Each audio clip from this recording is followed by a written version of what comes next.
नमस्कार। आज हम हमारी 12वीं की जो सृजन पुस्तिका है हिंदी की, उसके अंदर काव्य के 9 चैप्टर हैं। उन 9 चैप्टरों को हम आज से शुरुआत करने जा रहे हैं। पहला चैप्टर है वो है संतवाणी। कौन सा चैप्टर है? संतवाणी है। और इस संतवाणी में हमारे भक्ति काल के 3 संतों का समावेश किया गया है। पहले हैं कबीरदास, दूसरे हैं तुलसीदास और तीसरे हैं कृपाराम खिड़िया। सबसे पहले हम कबीरदास जी के बारे में जानेंगे। जैसा कि आपने 11वीं कक्षा में कबीरदास जी के दोहे पढ़े हैं, कबीरदास जी के जीवन परिचय के बारे में जाना था। यहाँ पर हम सरसरी तौर पर एक बार उसका रिवीजन कर लेते हैं। कबीरदास जी का जन्म, कबीरदास जी का जन्म हुआ 1398 ईस्वी में। इनकी मृत्यु 1518 ईस्वी में। लगभग 120 वर्ष ये जीवित रहे। इनके गुरु का नाम रामानंद था और वो प्रभु श्री राम की भक्ति करते थे। कबीरदास जी ने अपने जीवन में उनको अपना गुरु बनाया। कबीरदास जी भक्ति काल के कवि माने जाते हैं और इन्होंने ईश्वर को निराकार माना, अर्थात इनकी भक्ति है वो निर्गुण भक्ति है। कौन सी भक्ति है? निर्गुण भक्ति है। तो निर्गुण भक्ति की एक शाखा चलती है, ज्ञानाश्रयी शाखा। कौन सी है? निर्गुण भक्ति की ज्ञानाश्रयी शाखा के कबीरदास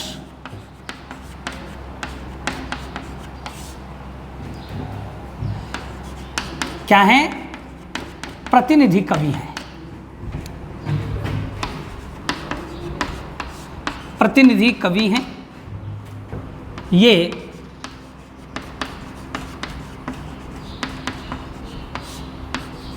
भक्ति काल के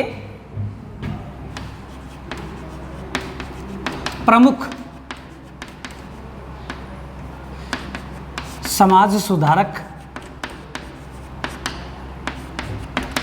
संत एवं कवि थे।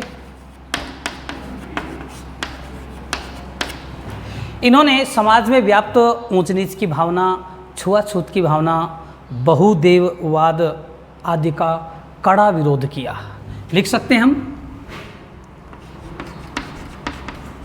समाज में व्याप्त छुआछूत, धार्मिक आडंबर,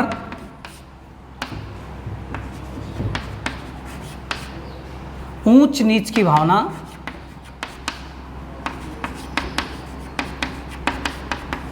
एवं हिंदुओं में जो बहुदेववाद है, बहुदेववाद का कड़ा विरोध किया।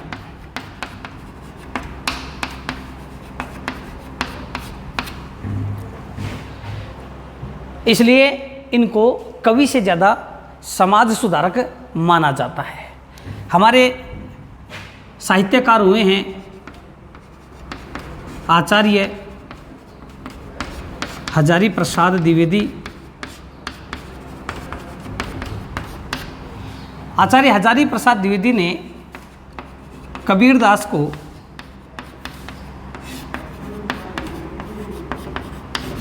वाणी का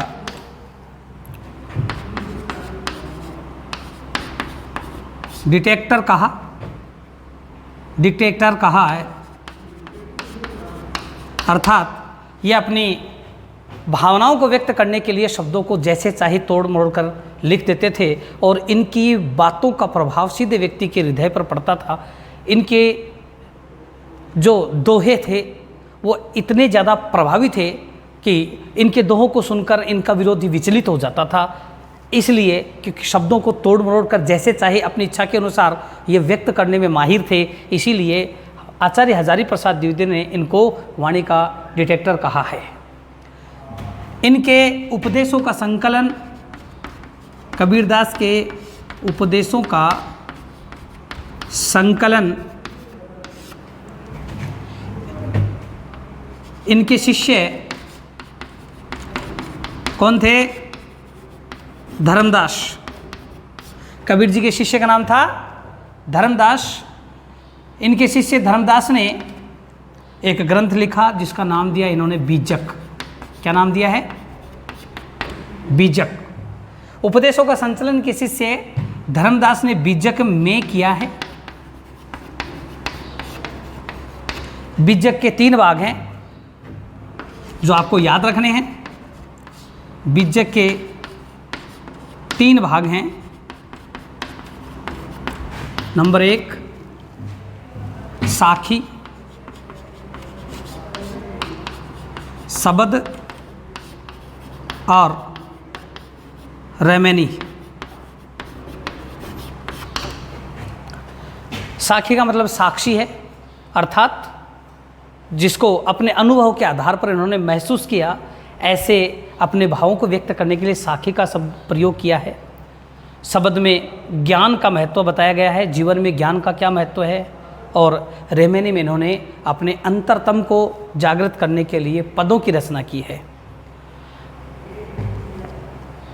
अब हम कबीरदास जी ने जो दोहे आपके 12वीं के सिलेबस में दिए हैं, उन दोहों का हम उनको लिख करके आपको व्याख्या करके बताएंगे, क्योंकि बोर्ड में आपकी व्याख्या पूछी जाती है।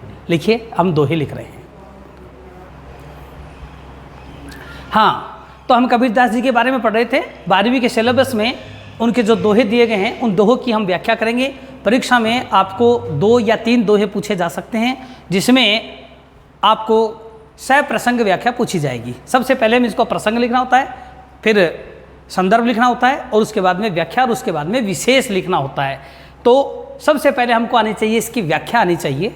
जब यदि व्याख्या आती है तो हम क्लियर रूप से क्या कर सकते हैं, इसको बहुत अच्छा बोर्ड में अच्छे अंक प्राप्त कर सकते हैं। तो कबीरदास जी लिखते हैं कि त्याग तो ऐसा कीजिए सब कुछ एक ही बार। क्या लिखते हैं?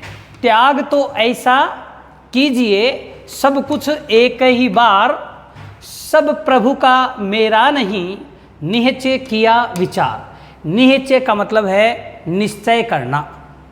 हे मनुष्य, कबीरदास जी कहते हैं, हे मनुष्य, हे मन, ये विचार अपने मन में दृढ़ कर ले, निश्चित कर ले। क्या कर ले? कि इस संसार में जो कुछ भी है, धन है, दौलत है, परिवार है, अपना कुछ भी नहीं है। वह सब किसका है? प्रभु का है। जो भी है संसार में, मुझे जो भी यहाँ पर मिला है, वो सब किसका है? ईश्वर का है, प्रभु का है, मेरा नहीं है। कितने में करना है? सब कुछ एक ही बार। संसार में जो कुछ है वो एक बार मन में ये निश्चय विचार कर लो कि मेरा संसार में कुछ भी नहीं है, सब कुछ किसका है? ईश्वर का है। एक बार ऐसा त्याग यदि तुम कर देते हो तो आप ईश्वर के नज़दीक हो, आप ईश्वर को प्राप्त कर सकते हो। ऐसा त्याग करना सीखिए। अपने मन में ये दृढ़ निश्चय कर लीजिए कि संसार में जो कुछ भी है वो मेरा नहीं है, वो सब ईश्वर का है। शब्दार्थ निश्चय है, जिसका अर्थ निश्चित होगा है।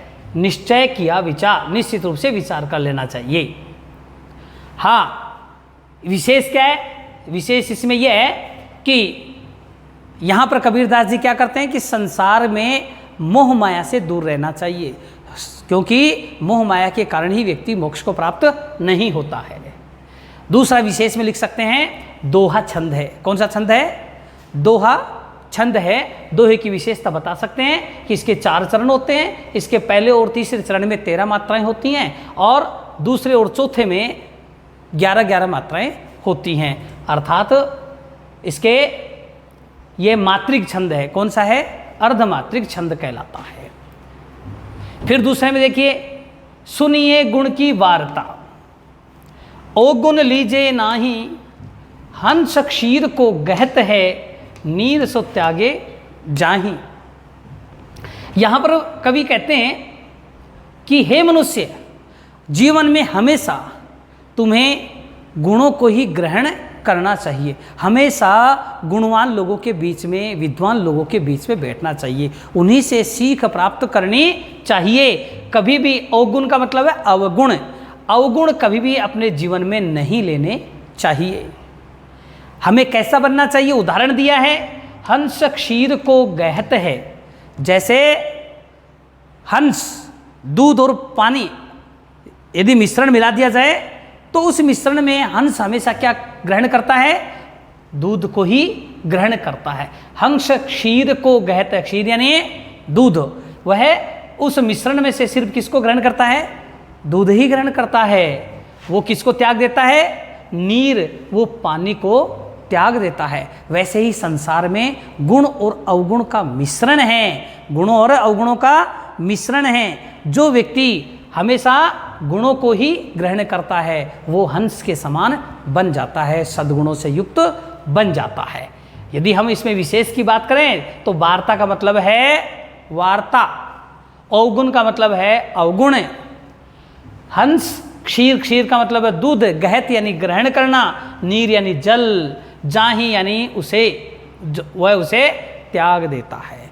यहाँ पर विशेष में लिखेंगे, उदाहरण अलंकार के माध्यम से कवि ने अपनी बात को स्पष्ट किया है।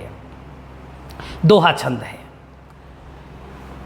तीसरा छंद है, तीसरा दोहा है, छोड़े जब अभिमान को सुखी भया सब जीव, भावे कोई कछु कहे मेरे हिये निज पीव। क्या यहाँ पर मेरे हिये निज पीव, पीव यानी परमात्मा है, पीव यानी परमात्मा है, निज यानी मेरे हिये यानी हृदय में, मेरे हृदय में परमात्मा का वास है। क्यों है, उसके लिए एक शर्त रखी है कवि ने, जब तक हम अभिमान को नहीं छोड़ते। छोड़े जब अभिमान को, जब हम अपने अंतरतम के अभिमान को छोड़ दें। अभिमान क्या है, किसी को धन दौलत ज़्यादा प्राप्त हो जाती है, उसको धन दौलत का अभिमान हो जाता है। किसी का सौंदर्य अच्छा होता है, उसको सुंदरता का अभिमान हो जाता है।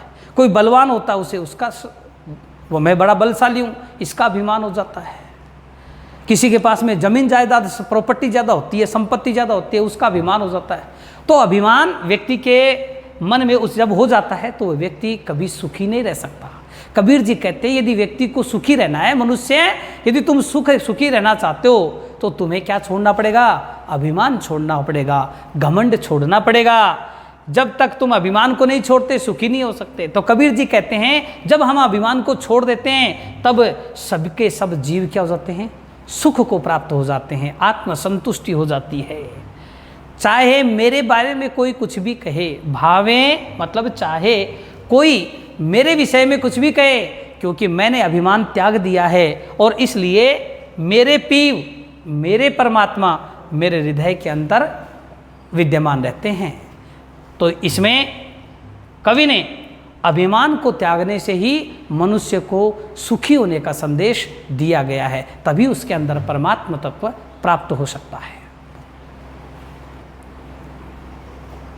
हाँ, अगला दोहा है कबीरदास जी का, जाति न पूछो साधु की, पूछ लीजिए ज्ञान, मोल करो तलवार का, पड़ा रहने दो म्यान। कबीरदास जी कहते हैं कि हे मनुष्य, जो कोई संसार में ज्ञानी व्यक्ति है उसकी पहचान उसकी जाति से मत करो। उस साधु से, उस सज्जन से, उस विद्वान व्यक्ति से ज्ञान पूछ लीजिए, उसकी जाति पूछकर उसका अपमान मत कीजिए। उदाहरण दिया है, मोल करो तलवार का, पड़ा रहने दो म्यान। महत्व किसका है, तलवार का है, इसलिए मूल्य किसका आंकना चाहिए, तलवार का आंकना चाहिए, न कि म्यान का। ये इसका शाब्दिक अर्थ है, इसका भावार्थ ये है, मोल करो तलवार का। तलवार क्या है, अंतरतम है, आत्मा है। महत्व मनुष्य जीवन में महत्व किसका है, आत्मा का है, आचरण का है। पड़ा रहने दो म्यान क्या है, म्यान शरीर है, जीव का शरीर उसकी म्यान है। इसलिए इस संसार में शरीर का कोई महत्व नहीं है।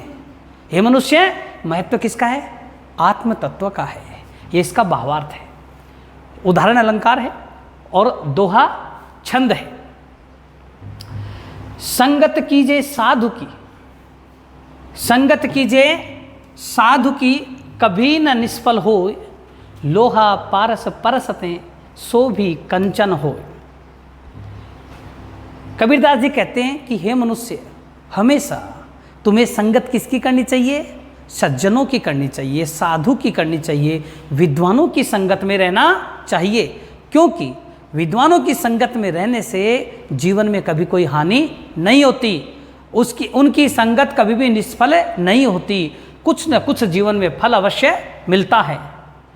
उदाहरण दिया है, जैसे लोहा पारस परसते, जैसे पारस पत्थर के स्पर्श से लोहा भी क्या बन जाता है? सोना बन जाता है, कंचन बन जाता है। जिस प्रकार से पारस पत्थर के स्पर्श मात्र से लोहा जो अवगुणों से युक्त था वो भी सोना बन जाता है, ठीक वैसे ही सज्जन व्यक्तियों के संपर्क में रहने से, उनके सानिध्य में रहने से, उनकी संगत में रहने से अवगुणों को समाप्त कर होकर के व्यक्ति सद्गुणों से युक्त बन जाता है, क्योंकि साधु की संगत हमेशा ही फलदायी होती है। हाँ, दोहा छंद है, इसमें दो अलंकार हैं, एक उदाहरण अलंकार है, दूसरा पारस और पै पै में पै वर्ण की आवृत्ति है, पारस परस में, तो कौन सा अलंकार होगा? अनुप्रास। अनुप्रास का भी कौन सा भेद होगा? छेक का अनुप्रास। तो यहाँ पर छेक का अनुप्रास अलंकार है। अगले में लिखते हैं कवि कि मारिये आशा सांपनी जिन डसिया संसार, ताकि औषध तोष है ये गुरु मंत्र विचार। गुरु ने विचार करने के लिए मंत्र दिया है कि इस संसार में आपको जीवन को यदि सुखमय बनाना है तो क्या करना पड़ेगा? संतोष रखना होगा। तोष का मतलब क्या है? संतोष है, संतुष्टि है। और मारना किसको है? मारिये आशा सांपिनी। हम क्या रखते हैं जीवन में? हर एक व्यक्ति से आशा रखते हैं, हमारे माता पिता हमारे लिए ये करने चाहिए, वो नहीं कर पाते हैं तो हम उनसे रुष्ट हो जाते हैं। मारिये आशा सांपिनी, सांपिनी रूपी आशा को मार दीजिए। जिसने इस सांपिनी ने, इस आशा रूपी सर्पिणी ने डसिया संसार, संसार को डस रखा है, विष अपना दे रखा है। संसार के सभी लोगों के अंदर कौन सी आशा रूपी सांपिनी, सर्पिणी निवास करती है, उसे अपने मन से मार दीजिए और क्या रखिए? जीवन में संतोष रखिए। यह है मंत्र, जिसने गुरु का यह मंत्र प्राप्त कर लिया उसका जीवन सर्वदा सुखी रहता है। हाँ, इसमें आशा सांपने में रूपक अलंकार है। कौन सा अलंकार है? रूपक अलंकार है। कागा काको धन हरे, कोयल काको देत, मीठा शब्द सुनाए के जग अपनो कर लेत। हे मनुष्य, इस संसार में यदि किसी को अपना शत्रु बनाना है, किसी को अपना मित्र बनाना है, तो वो आपकी वाणी पर निर्भर करता है। उदाहरण द्वारा इस बात को कबीर जी ने समझाया कि बताइए, कागा कौवा किसका धन हरता है? कौवा किसी का धन हरण नहीं करता, वो किसी का धन नहीं चुराता है। और कोयल काको देते, और कोयल किसी को भी धन नहीं देती है। परंतु कौवा सबको बुरा लगता है और कोयल सबको अच्छी लगती है। अंतर क्या है? अंतर वाणी का है। इसलिए कहा है कि मीठा शब्द सुनाए के। मीठे शब्द कौन बोलती है? कोयल। कोयल अपनी मधुर वाणी से प्रत्येक मनुष्य के मन को हर लेती है, उसको प्रसन्न कर देती है और संसार को अपना बना लेती है। तो हे मनुष्य, जीवन में सर्वदा हमेशा क्या बोलो? मीठा बोलो, सत्य बोलो, मीठा बोलो, तभी आप संसार को अपना बना सकते हो। कड़वा बोलकर आप घृणा के पात्र ही बन सकते हो। इसमें भी कोयल और कव्य के उदाहरण से कवि ने अपनी बात को समझाया है, इसलिए इसमें भी उदाहरण अलंकार है।